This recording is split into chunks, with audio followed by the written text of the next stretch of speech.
Graça, misericórdia e paz da parte de nosso Senhor e Salvador Jesus Cristo. Amém? Nós vamos ler um texto que está na Epístola de Tiago, capítulo 5, e vamos ler do versículo 13 até o versículo 20. Diz assim a palavra do Senhor: Está alguém entre vós sofrendo? Faça oração. Está alguém alegre? Cante louvores. Está alguém entre vós doente? Chame os presbíteros da igreja e estes façam oração sobre ele, ungindo com óleo, em nome do Senhor. E a oração da fé salvará o enfermo, e o Senhor o levantará, e se houver cometido pecados, seriam perdoados. Confessai, pois, os vossos pecados uns aos outros, e orai uns pelos outros, para serdes curados. Muito pode, por sua eficácia, a súplica do justo. Elias era um homem semelhante a nós, sujeito aos mesmos sentimentos, e orou com instância para que não chovesse sobre a terra, e por 3 anos e 6 meses não choveu. E orou de novo, e o céu deu chuva, e a terra fez germinar seus frutos. Meus irmãos, se alguém entre vós se desviar da verdade, e alguém o converter, sabei que aquele que converte o pecador do seu pecado, aliás, do seu caminho errado, salvará da morte a alma dele, e cobrirá a multidão de pecados. Amém? Vamos orar.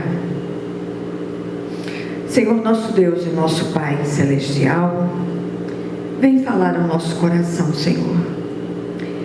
Que o Senhor nos leve a um mergulho profundo na nossa interioridade, tudo aquilo que tem sido feito por nós, contrário à Tua vontade, que seja revelado e abandonado em nome de Jesus. Que essa palavra, ela faça diferença na vida de quantos possam ouvi-la no dia de hoje, em nome de Jesus. Amém. Meus amados, a mensagem de hoje é um santo clamor ao Senhor, sobretudo para que haja um grande mergulho na nossa interioridade, que possamos confiar no agir soberano de Deus, com vistas a transformações profundas. A Epístola de Tiago é considerada a mais prática do Novo Testamento. Contudo, no meio de toda essa praticidade, ele encerra falando sobre oração. Olha que coisa interessante. Tiago quer mostrar aqui que oração deve ser uma atitude prática e contínua na vida do povo de Deus, em toda e qualquer situação. Se está triste, ore. Se está alegre, ore agradecendo. Se está aflito, ore. Se está com medo, ore. Se está sendo perseguido, ore. Se está sendo oprimido, ore. Simplesmente ore, ore, ore, sem cessar. A ideia central aqui é ressaltar o poder eficaz da súplica do justo em toda e qualquer situação, pois a oração sincera move o sobrenatural de Deus a nosso favor. Um dos maiores privilégios do cristão é poder entrar com ousadia na presença de Deus, levando a Ele as suas súplicas, demandas e ações de graças de uma maneira geral. É maravilhoso saber que, como filhos de Deus, é possível sim nos achegar a Ele com toda liberdade e ousadia e lhe apresentar nossas demandas, necessidades e dificuldades. Repito, e esse livre acesso à presença de Deus foi conquistado para nós por Jesus na cruz do Calvário. O cristão maduro ora em meio às tribulações da vida Em vez de se queixar de sua situação, ele conversa com Deus sobre ela. A oração confiante é uma característica da maturidade espiritual. No texto que nós acabamos de ler, Tiago estimula seus leitores à prática da oração perseverante e descreve 4 situações específicas nas quais Deus ouve e responde às orações. Primeira situação: orar pelos aflitos. Quantos aflitos em nosso meio? Todos nós passamos por sofrimentos, mas nem sempre as aflições são consequências de pecados ou castigos de Deus. Às vezes são testes de fé e perseverança na oração ou simplesmente contingências de um mundo caído. O que fazer em meio a essas tribulações? Não murmurar nem se maldizer, achando que Deus se esqueceu de nós. Devemos antes orar, pedindo sabedoria para compreender e enfrentar as situações vigentes.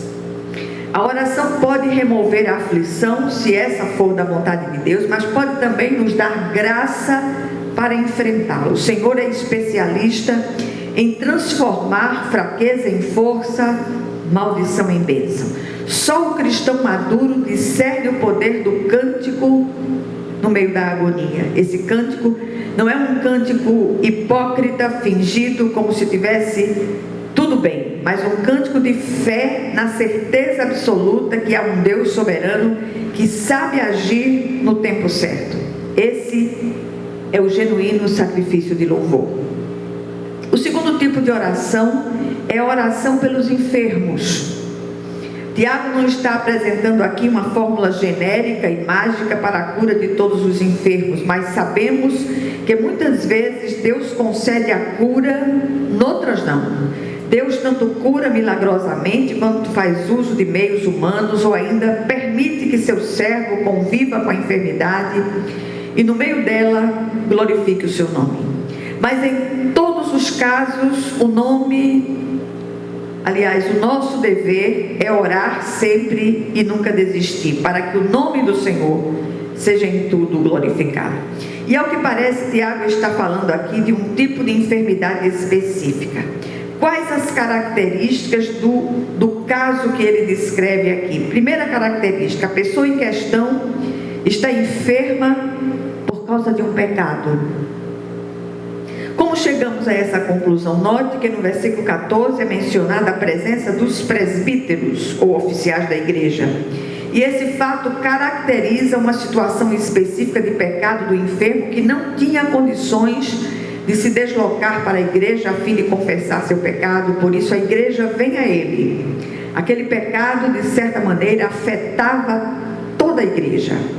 A segunda característica: a pessoa enferma confessa seu pecado. A igreja primitiva era rigorosa na aplicação da disciplina e aos líderes cabia julgar, aplicar a penalidade e restaurar o pecador à comunhão ou não. O pecador precisava vir publicamente e confessar seu pecado. Do contrário, deveria ser expulso da congregação até que se arrependesse. Aí vem a terceira característica: a pessoa enferma ela é curada. Característica ou resultado dessa oração: pela oração da fé. A cura não se dá pela unção com óleo, mas pela oração da fé. Alguns estudiosos veem aqui um uso terapêutico do óleo, como em Lucas 10:34 e Marcos 6:13, porque o verbo ungir nessas passagens, tanto de Tiago quanto nos evangelhos, se refere à aplicação do azeite morno, sobretudo para amolecer feridas. De qualquer modo, Tiago quer enfatizar a oração da fé, não o uso mágico do azeite. É uma oração proferida quando estamos dentro da vontade de Deus. Aqui os presbíteros buscaram a vontade de Deus naquela situação. Restaurar aquele homem à comunhão da igreja era o que eles desejavam. Aí vem, logo aqui aprendemos algumas lições preciosas. Nem toda enfermidade é consequência de pecado. pecado específico. Contudo, a desobediência a Deus pode sim levar a enfermidades graves e até a morte. Jesus fala sobre isso em João 5,14, quando o pecado é confessado, há cura física e espiritual. O pecado deve ser confessado publicamente quando atinge toda a comunidade eclesiástica. Esse tipo de pecado geralmente é cometido pelos líderes contra outros líderes, mas em particular, ou seja, aquele que contra alguém peca. Aí nós vemos outro tipo de oração, né? A oração pela nação. Tiago cita Elias como um homem cuja oração mudou o panorama da nação inteira. Destruiu um sistema ímpio. E muitos imaginam que Elias fora ouvido porque fazia parte de uma elite espiritual. Não existe isso.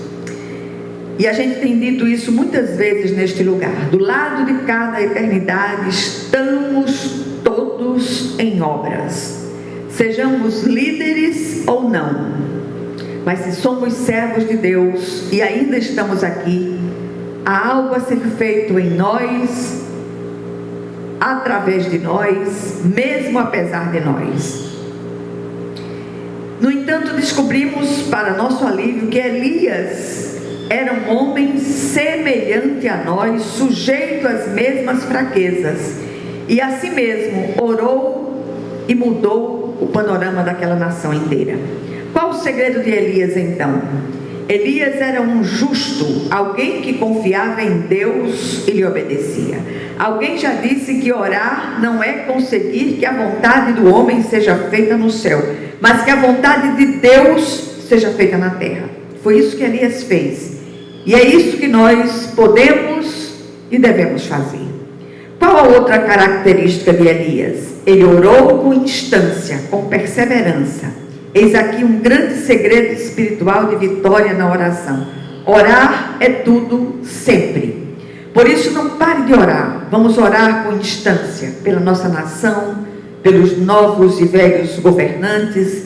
Se pode muito por sua eficácia a súplica de um só justo, o que não fará a súplica de muitos justos. Paremos de reclamar da violência, da malignidade dos líderes, da carestia, da falta de segurança, da falta de políticas públicas decentes, e oremos, oremos, oremos e oremos. E o Senhor moverá os corações em favor da nação, em favor de todos aqueles que governam. Tudo mais Ele fará. Aí vem a quarta oração, a oração pelos desviados.